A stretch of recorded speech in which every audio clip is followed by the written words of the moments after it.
बिस्मिल्लाहिर्रहमानिर्रहीम अस्सलाम वालेकुम। आप मेरा यूट्यूब चैनल देख रहे हैं। Welcome to my YouTube channel. Government job 2023 की टेस्ट प्रिपरेशन का सेशन 3 का लेक्चर नंबर 11 आपने पढ़ना है। तो लेक्चर नंबर 11 पे जाने से पहले आज मैंने फूड डिपार्टमेंट के हवाले से बात करनी है कि फूड डिपार्टमेंट में जो जॉब्स अनाउंस हुई थी सितंबर में, food grade supervisor, food inspector और असिस्टेंट कंट्रोलर फूड के हवाले से, और उसका टेस्ट बहुत ज़्यादा डिले हुआ है। बहुत से बच्चों ने हमारे पास सेशन 1 भी गुजारा था फूड डिपार्टमेंट के हवाले से, सेशन 2 भी गुजारा, अब हमारा सेशन 3 चल रहा है, लेकिन अभी तक फूड डिपार्टमेंट के टेस्ट नहीं अभी तक नहीं हो सके। तो बहुत से बच्चे डेली बेस पे ये मुझे क्वेश्चन करते हैं कि फूड डिपार्टमेंट के हवाले से कोई न्यूज़ बताएं कि फूड डिपार्टमेंट की जो जॉब्स हैं वो कैंसिल हो गई हैं कि नहीं हुई, या होनी भी है कि नहीं, उसका पेपर होगा भी कि नहीं। तो बेटा बात यह है कि फूड डिपार्टमेंट की जॉब हो या किसी किस्म की कोई और भी जॉब हो, ठीक है, पाकिस्तान में आपका मुकाबला ना सिर्फ कैंडिडेट के साथ होता है, आपका मुकाबला इस सिस्टम के साथ भी होता है। याद रखिएगा बात, आपने इस माफिया के साथ भी लड़ना होता है। इसमें रिश्वत, इसमें ये जो है ना जो है अकरबार परवरी, ठीक है ना, फेवरेटिज्म, ये सारी चीज़ों के साथ आपने लड़ के फिर जाके आपने इस माशरे में कामयाब होना होता है। और जितने भी लोग आपको कामयाब नजर आ रहे हैं उन सब की आप हिस्ट्री उठा के देख लें, उनसे आप पूछ लें, वो भी इन मसाइल से गुजर के गए हैं। जो जो लोग अभी जो ना हमारे साथ प्रिपरेशन कर रहे हैं उनको लगता है कि ये मसाइल सिर्फ हम ही फेस कर रहे हैं। बेटा ऐसा नहीं है, हर दौर में, हर वक्त, हर जॉब में ये मसाइल रहे हैं। तो अब जो फूड डिपार्टमेंट की जॉब की टेस्ट डेट है उसके वाले से मैं आपको ये इन्फॉर्म कर दूं कि फूड डिपार्टमेंट की जो जॉब्स हैं, ये फूड डिपार्टमेंट वाले जो जो महकमे के जो अफसरान हैं और पीपीएससी के दरमियान शदीद जंग जारी रही है। ठीक है, जब जब से ये सितंबर के बाद ये जॉब अनाउंस हुई है, तो जितने भी अफसरान हैं इनके जो जो हेड है ना फूड डिपार्टमेंट के वाले से, उनका दिल करता है कि पीपीएससी ये पेपर ना ले, हम जो ना डायरेक्ट लें, उसमें फेवरेटिज्म करके जैसे कैसे भी करके हम अपने बंदे एडजस्ट करवा लें। लेकिन पीपीएससी इस बात पे अड़ा हुआ था कि हमने इसका पेपर अब लेना, जब रिक्विजिशन आ गई है तो हम पेपर लेंगे। लेकिन पीपीएससी बजाते खुद कोई अथॉरिटी तो नहीं है ना जी। अथॉरिटी तो वजीर आला पंजाब थे। अब वजीर आला पंजाब को भी उन्होंने अप्रोच किया और फूड डिपार्टमेंट वालों ने इस समरी भी साइन करके भेज दी वजीर आला पंजाब को कि जनाब आप ये जो सीटें हैं ना इसको विदड्रॉ कर ले पीपीएससी से। अगर वजीर आला पंजाब विदड्रॉ कर लेते तो पीपीएससी ने 1 मिनट नहीं लगाना था, उसने सीटें छोड़ देनी थी, क्योंकि वो कोई अथॉरिटी तो नहीं है, वो तो एक टेस्टिंग एजेंसी है, वो जस्ट उन्होंने टेस्ट लेना होता है। तो अब क्या हुआ कि जनाब फूड डिपार्टमेंट वालों ने अपना पूरा एड़ी चोटी का जोर लगाया और पेपर को डिले करते करते करते करते इस टाइम ले आए कि ताकि ये फटाफट ये ना खत्म हो जाए। लेकिन उनकी बदकिस्मती क्या हुई, उनकी बैड लक समझ लें, और आप लोगों की गुड लक ये है कि गवर्नमेंट खत्म हो गई। वजीर आला पंजाब चौधरी परवेज अली साहब ने, उन तक ये समरी अभी पहुंची ही नहीं। समरी पहुंचते पहुंचते टाइम लगना था, उसके जो लीगल जो फॉर्मेलिटीज होती हैं, तो फॉर्मेलिटीज के अंदर ही अभी समरी थी कि गवर्नमेंट खत्म हो गई। और ये जो समरी है फूड डिपार्टमेंट के अफसरान की, उनको ये जो है ना इनकी जो ख्वाहिश थी वो पूरी नहीं हो सकी और ये समरी वहां तक पहुंची नहीं, गवर्नमेंट खत्म हो गई है। अब जो फूड डिपार्टमेंट की जॉब्स हैं उनका स्टेटस ये है कि फूड डिपार्टमेंट की जॉब, तीनों job, food inspector, food grade supervisor और असिस्टेंट कंट्रोलर फूड जो है ना, ये तीनों पीपीएससी में मौजूद है एज इट इज, जैसे आपने अप्लाई किया था, और उसका पेपर आप पीपीएससी ही लेगा। डिपार्टमेंट के जो सारे हरबे थे वो फेल हो गए हैं, उनकी जो है ना वो टाइमिंग नहीं मिल सकी, वो वज़ीर आला पंजाब से पहले ही खत्म हो गए।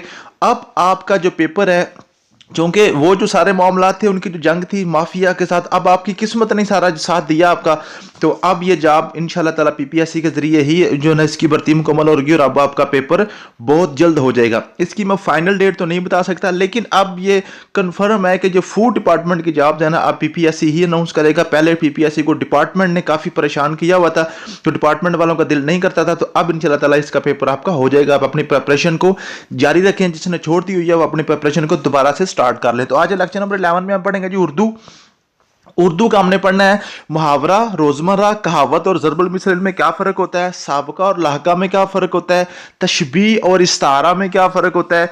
हिस्ट्री हमने पढ़नी है जी 1160 और ये जो ना आपका ख़ानदान गुलामा, ठीक है ना, ये जो स्लेव डायनेस्टी है, जो कुतुबुद्दीन ऐबक वाले, ये सारी हम पढ़ेंगे आज इंशाल्लाह ताला। और इस्लामियात का फर्स्ट इन इस्लाम ये हम पढ़ेंगे इंशाल्लाह। तो आज आपका लेक्चर इस तरह ये ख़त्म होगा। तो सबसे पहले चलते हैं जी अपने उर्दू की तरफ। जो मुहावरा, रोजमर्रा, कहावत और ज़रबुल मिसल, ये बड़ी बारीक बारीक सी चीज़ें हैं, इनमें थोड़ा थोड़ा फ़र्क होता है। इनको आपने अच्छी तरीके से आराम से देख लेना है तो इंशाल्लाह आपका क्लियर हो जाएगा। तो मुहावरा क्या होता है जी? मुहावरा ये है जी, मुहावरा एक फ़ेल है जो कि इसम के साथ हकीकी मानों की बजाय मजाजी मानों में इस्तेमाल हो। ठीक है, इसम के साथ जो ना, किसी भी जुमले में इसम के साथ, जिसको हम सब्जेक्ट कहते हैं, उसमें आपने क्या करना है जी, सॉरी नाउन कहते हैं, उसमें जो मजाजी जो है ना मानों में इस्तेमाल होगा। जैसे मिसाल के तौर पर आब आब होना। अब यहां देखें, ये मुहावरा जो है ना, इसमें आब का मानी तो पानी होता है, लेकिन इसमें मजाजी माना यूज हुआ है। आब आब का मतलब होता है शर्मिंदा होना। ठीक है, तो इसमें उसका जो असल मानी होता है वो कोई और होता है, लेकिन जुमले में जो यूज हो रहा होता है वो किसी और मकसद के लिए, किसी और मानी के लिए यूज हो रहा होता है। उसका मुहावरा कहते हैं। जैसे 3-5 करना। अब 3-5 करना क्या होता है? 3 का मतलब तो 3 है, ये गिनती है ना। जैसे 9 2 11 होना, तो 9 क्या, 9 मीन 9, 11 मीन 11। लेकिन यहां पे क्या आ रहा है? 9 2 11 का मतलब यहां पे हो रहा है कि यहां से खिसक जाना, निकल जाना, भाग जाना। ठीक है, तो उसका असल माना कोई और होता है, लेकिन जो मुहावरा जो होता है, जिस जब जुमले में यूज हो रहा होता है वो किसी और मकसद के लिए यूज हो रहा था, उसको हम मुहावरा कहते हैं। इसी तरह रोजमर्रा है। रोजमर्रा क्या जी? रोजमर्रा भी बिल्कुल सेम चीज है मुहावरे के, लेकिन इसमें जो अल्फाज यूज होते हैं वो अपने मानी खुद यूज होते हैं। वो मजाजी मानों में नहीं यूज होते, वो हकीकी मानों में यूज होते हैं। जैसे क्या जी? चुगली खाना ऐब है। यहाँ पे क्या जी? चुगली। चुगली का मतलब जहां भी आप लिखेंगे, चुगली का मतलब चुगली ही है किसी की, यानी कि आपने बैक बाइटिंग करनी है, तो यहाँ पे चुगली का मतलब चुगली ही है। जैसे ऊपर आब आब का मतलब पानी पानी नहीं था, ठीक है, वहां पे शर्मिंदा होना था, लेकिन चुगली का मतलब यहाँ पे चुगली है। वो मेरी छाती पे मूंग दलता है, तो छाती मीन चेस्ट, यहाँ पे भी चेस्ट के लिए ही यूज हुआ है। ठीक है, मूंग दलना, मूंग दलना की के लिए, जैसे मूंग होता है ना, वो ये पुराने जमाने की ना, ये रोजमर्रा है। ठीक है, जो जो जो चक्की वगैरह होती थी ना, उसके हवाले से ये यूज होता है। जैसे नाई हजामत बनाने आया, तो नाई मीन यहाँ पे बार्बर ही अपने खुद अपने हकीकी मानों में यूज हुआ है। ठीक है, हजामत मीन शेव वगैरह। ठीक है, तो ये क्या जी? तो यहाँ पे हजामत का लफ्ज जो है ना, हजामत के लिए ही यूज हुआ है, ये अपने मजाजी मानों में यूज नहीं हुआ। तो मुहावरा और रोजमर्रा के हवाले से आपने ये बात याद कर लेनी है। ऊपर आपको लिखेगा क्वेश्चन कि आब होना ये क्या है, ये मुहावरा है कि रोजमर्रा है। तो आपने फिर ये क्लियर करना होता है कि इस जुमले में जो आब है, क्या ये अपने मानी के लिए यूज हुआ है या किसी मजाजी माना के लिए यूज हुआ है? तो फिर अगर ये मजाजी के लिए यूज हुआ तो ये मुहावरा है। अगर ये अपने हकीकी मानों में यूज हुआ तो फिर ये हमारा रोजमर्रा होता है। ठीक है जी, उम्मीद है कि आपको समझ आ गई होगी। उसके बाद आ जी ज़रबुल मिसल और कहावत।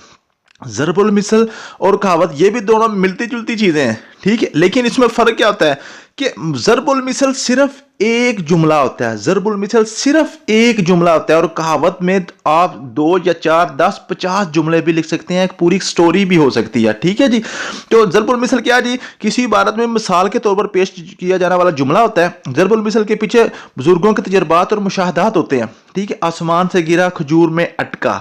ठीक है, थोथा चना बाजे गना, ताली एक हाथ से नहीं बजती। अब ये सारी आपके ज़रबुल मिसल हैं। ज़रबुल मिसल सिर्फ एक जुमला होता है आपका। ठीक है, लेकिन कहावत जो होता है ना, वो ज्यादा बड़ी भी हो सकती है, उसमें 3 4 10 या एक पूरी स्टोरी भी हो सकती है, वो आपकी कहावत हो सकती है।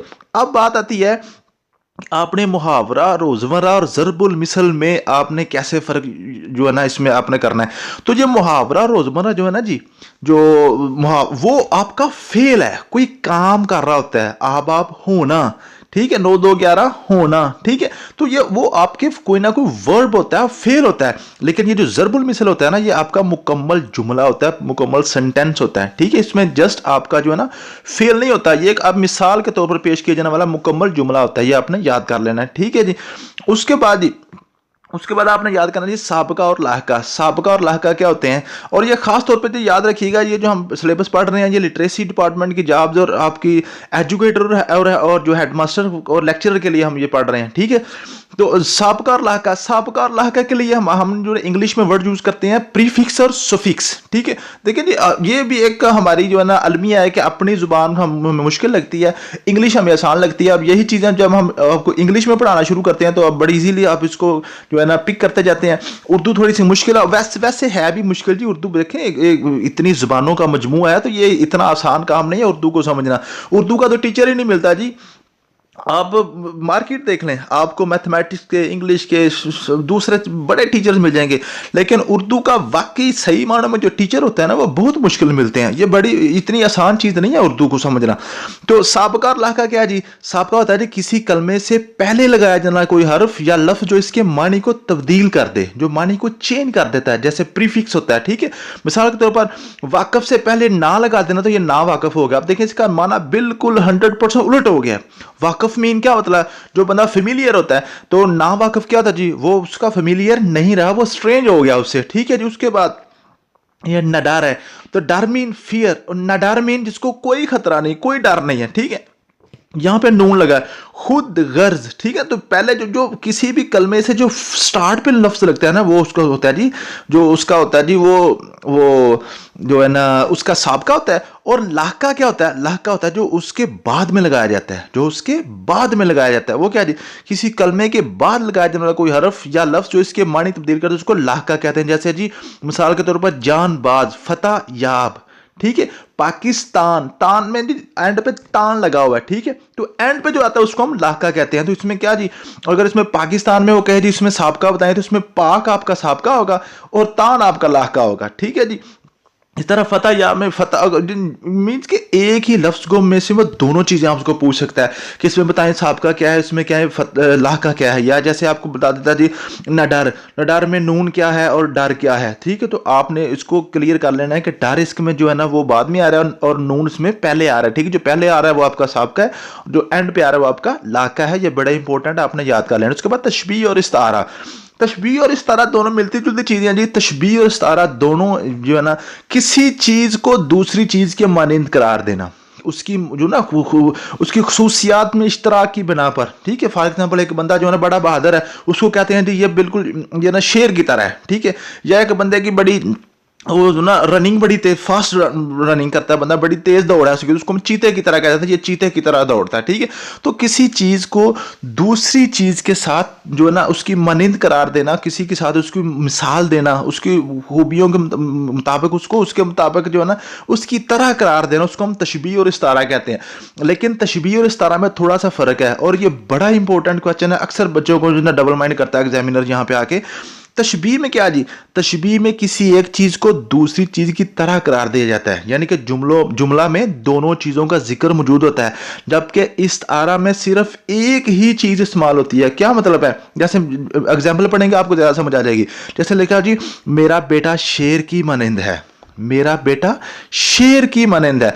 अब देखिए ना, बेटे को शेर की मानंद करार दिया, शेर नहीं बोला उसने, उसको शेर की मानंद, शेर की तरह बोला, उसको ये नहीं कहा ये मेरा बेटा शेर है। तो जब किसी की चीज की तरह आप उसमें उसको लिखेंगे ना, किसी के मानंद करार देंगे, उसको हम कहते हैं जी तशबीह। और अगर आप किसी चीज को उसी को बिल्कुल उस वही उसको नाम ही उसका दे दें, ठीक है, इस्तारा का मतलब होता है उधार लेना, मुस्तार लेना। ठीक है, किसी की मुकम्मल चीज ही आप उधार ले लेते हैं। ठीक है, मुकम्मल चीज आप उसकी तरह उसको नहीं कहते, हम कहते हैं ये है ही वो, बिल्कुल है ही वो। जैसे क्या जी मेरा बेटा शेर है। ठीक है, अब देखिए ना, मेरा बेटा शेर की मानंद है, तो ये आपकी तशबीह है, और मेरा बेटा शेर है ये आपका इस्तारा है। ठीक है, जब आप किसी चीज को किसी की तरह बयान करते हैं वो आपकी तशबीह होती है, अगर आप उसको वही नाम दे देते हैं वो आपका इस्तारा होता है। ठीक है जी, मेरा शेर आया है, अब इस पर देखें सिर्फ एक चीज है शेर। ठीक है, ये नहीं होता जब मेरा बेटा शेर आया, ऐसा नहीं। ठीक है, शाम को मेरा चांद ऑनलाइन होता है। अब देखिए इसमें शाम को मेरा चांद ऑनलाइन होता है, अब यहाँ पे चांद क्या है? वो किसी अपने दोस्त को या अपने भाई को या बेटे को, किसी को इस तरह के, जब माँ को अपने किसी चाहने वाले को कह रहे हैं ना, तो मेरा चांद ऑनलाइन होता है। अब इसने ये नहीं कहा कि जो है ना मेरा चांद, मेरा जो है ना दोस्त चांद की तरह ऑनलाइन होता है, ऐसे नहीं होता। ठीक है, तो ये क्या आपका इस्तारा है। अगर क्या शाम को मेरा दोस्त चांद की तरह जुल्फा अफरोज होता है, आप देखिए ना वो किसी की तरह उसको कह रहा है, ये आपकी तशबीह है। उम्मीद है कि आपको तशबीह और इस्तारा में फ़र्क समझ आ गया होगा। तो ये ग्रामर बड़ी इंपॉर्टेंट है। ठीक है, कल और परसों भी 2 दिन मजीद हमने उर्दू की ग्रामर पे ही लगाने हैं, और इंशाल्लाह ताला उर्दू की ग्रामर आपकी खत्म हो जाएगी इस सैटरडे को। ठीक है, तो इसलिए आपने नेक्स्ट 2 लेक्चर जो है ना उर्दू के हवाले से बड़े इंपॉर्टेंट है, इसको आपने क्लियर कर लेना है। और ये उर्दू हमारा सैटरडे को उर्दू ग्रामर मैंने ख़त्म कर देनी है। उसके बाद हिस्ट्री है। हिस्ट्री हमने खानदान गुलामा पढ़ना है, ठीक है। एक उसमें एक ऐड है जी, एक लाइन मैंने ऐड की हुई है। 1160 में महमूद गौरी जो ने गजनी को फतह किया था, ठीक है। महमूद गौरी, इसमें 2-3 आपके एमसीक्यूज बन सकते हैं कि गजनी को फतह किसने किया था, महमूद गौरी ने। किसने कब किया था? 1160 में, ठीक है जी। और उसने दो जो है ना पृथ्वीराज के खिलाफ दो जंगें जो थी ना, वो भी महमूद गौरी ने जीती थी। कौन कौन सी? 1191 और 1192 में। ये भी आपने याद कर लेनी चीज। उसके बाद जी आपका खानदान गुलामा। खानदान गुलामा बड़ा इंपॉर्टेंट है, बहुत हिस्ट्री के वाले से मैंने अक्सर इसका पेपर में क्वेश्चन आते देखा हुआ है। तो इसमें जो सबसे इंपॉर्टेंट क्वेश्चन होता है ना, वो पहली लाइन में ही है। वो कहते हैं जी खानदान गुलामा जो है ना, उसकी गवर्नमेंट की बुनियाद किसने रखी थी? तो कुतुबुद्दीन ऐबक जो है was founder of independent Islamic rule in India, ठीक है। तो खानदान गुलामा जो है ना, उसका जो रूलर था, जिसने उसका फाउंडर था, वो कुतुबुद्दीन ऐबक था। और जो इंडिया में सबसे पहले जो मुस्लिम गवर्नमेंट बनी थी वो भी कुतुबुद्दीन ऐबक ने ही बनाई थी, ठीक है जी। मोहम्मद बिन कासिम ने उसको फतह तो किया था सिंध को, लेकिन जो इंडिपेंडेंट इस्लामिक रूल था ना इंडिया में, वो कुतुबुद्दीन ऐबक ने स्टार्ट किया था, ठीक है जी। और ये 1206 में स्टार्ट किया था। और इसका एक और इंपॉर्टेंट क्वेश्चन होता है कि कुतुबुद्दीन जो ना खानदान गुलामा जो है ना, उन्होंने कितनी गवर्नमेंट की थी, कितनी अरसा उन्होंने हुकूमत की थी बरसगीर के ऊपर? तो 1206 से 1290 तक, 84 साल, ठीक है जी। आपने याद कर लेना। He ruled for 4 year and died in 1210। जो कुतुबुद्दीन ऐबक था ना जी, ये 4 साल हुक्मरान रहा है और 1210 में फोत हो गया था, ठीक है। लाहौर में फोत हुआ था और ये पोलो खेल रहा था, पोलो खेलते खेलते ये फोत हो गया था। उसके बाद कुतुबुद्दीन ऐबक ने कुतुब मीनार और जो है ना कुव्वतुल इस्लाम मस्जिद बनाई थी दिल्ली में, ठीक है। और लेकिन ये इसने बुनियाद रख दी थी। उन दोनों को कंप्लीट जो है ना अल्तमिश ने किया था। अल्तमिश कौन था जी? अल्तमिश जो है ना, ये कुतुबुद्दीन ऐबक का जो है ना, ये उसका दामाद था, ठीक है। इसने कुतुबुद्दीन ऐबक के बेटे को कत्ल कर दिया था और खुद जो है ना कुतुबुद्दीन ऐबक के बाद ये बादशाह बन गया था। Iltutmish was son in law of Qutub, he killed Qutub son Aram Shah, ठीक है जी। Iltutmish was longest serving sultan of slavery empire.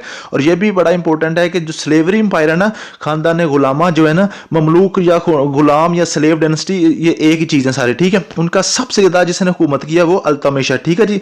उसके चालसिया was nickname of 40 ruling slaves Iltutmish. जैसे आप आजकल कबीना होती है ना, या वजीर होते हैं, कैबिनेट होती है, इस तरह उसने चालसिया बनाया हुआ था, ठीक है। 40 वजीर रखे हुए थे, उसको उसने क्या नाम दिया हुआ था? चालसिया, ठीक है। और उसके वो जो वजीर थे उनको वो स्लेव्स कहते थे अपना, ठीक है, अपने गुलाम, ठीक है। तो 40 गुलाम उसने रखे थे जो उसकी सारी गवर्नमेंट के मामला चलाते थे। तो उसका नाम था चालसिया। ये बड़ा इंपॉर्टेंट है। अल्तमिश के बाद फिर ने अल्तमिश के 20 बेटे थे। उसने अपने 20 बेटों को किसी को इस काबिल नहीं समझा कि ये मेरे बाद जो है ना हुकूमत करें। उसने अपनी बेटी रजिया सुल्ताना को प्रेफर किया था कि वो मेरे बाद जो है ना गवर्नमेंट करे, ठीक है जी। After few years Ghiyasuddin Balban become new sultan of slavery empire, ठीक है। तो लेकिन क्या हुआ था? आप देखिए ना, कहते हैं दुनिया मुकाफत अमल है, जो किसी के साथ किया हो वही फिर होता है। तो अल्तमिश दामाद था ना कुतुबुद्दीन ऐबक का, तो उसने क्या किया? कब्जा कर लिया। अब अल्तमिश पे भी कब्जा उसके फिर दामाद नहीं किया। तो अब वो कुतुबुद्दीन ऐबक वाला बदला मुकम्मल हो गया उसका भी, ठीक है जी। और ये इसका गुलाम था जो अल्तमिश का जो ना गियासुद्दीन बाल्बन, ये अल्तमिश का गुलाम था। गुलाम ने इसकी बेटी के साथ फिर शादी कर ली, इसका दामाद बन गया और फिर उसने तख्त पर भी कब्जा कर लिया था, ठीक है जी। ही सेड हिमसेल्फ एज नायब खुदा। नायब खुदा का भी उसने दावा किया था इसने, गियासुद्दीन बाल्बन ने। और उसके बाद he founded the military department named as Diwane Arz. तो जो खानदान गुलामा की फौज थी ना, उसका नाम था दीवाने अर्ज। और ये किसने बनाई थी? ये गियासुद्दीन बाल्बन ने बनाई थी। ये बड़ी इंपॉर्टेंट चीज़ है, आपने इसको याद कर लेना। Balban was captured by Mongols and sold in Baghdad to Jamaluddin Basri and then to Iltutmish in India. जो गियासुद्दीन बाल्बन था ना, ये बेसिकली ये ना मंगोलों ने इसको पकड़ा था, ठीक है। और उसने बगदाद में जाके इसको भेज दिया था जमालुद्दीन बसरी को। और फिर जमालुद्दीन बसरी ने इंडिया में आके अल्तमिश को इसको बेच दिया था। तो अल्तमिश ने इसको खरीदा था, इसका गुलाम था। और ये गुलाम जो है ना उसका फिर घर वाला बन गया और सारा कुछ ने वो समेट समूट लिया था, ठीक है जी। तो ये आपका जो खानदान गुलामा के वाले से क्वेश्चन थे, जो भी थे, जितने भी क्वेश्चन पेपर में आ सकते हैं वो मैंने सारे आपके क्लियर कर दिए हैं। और उसके बाद ये इस्लामिया फर्स्ट इन इस्लाम बड़ा इंपॉर्टेंट है और बड़ा आसान भी है, इसको आपने पढ़ लेना। यहाँ पे जो ना इसको मैं पढ़ के आपको सुनाने में टाइम नहीं लगाऊंगा। तो थैंक यू सो मच। उम्मीद है कि आज का लेक्चर भी आपको पसंद आया होगा। अल्लाह हाफिज़।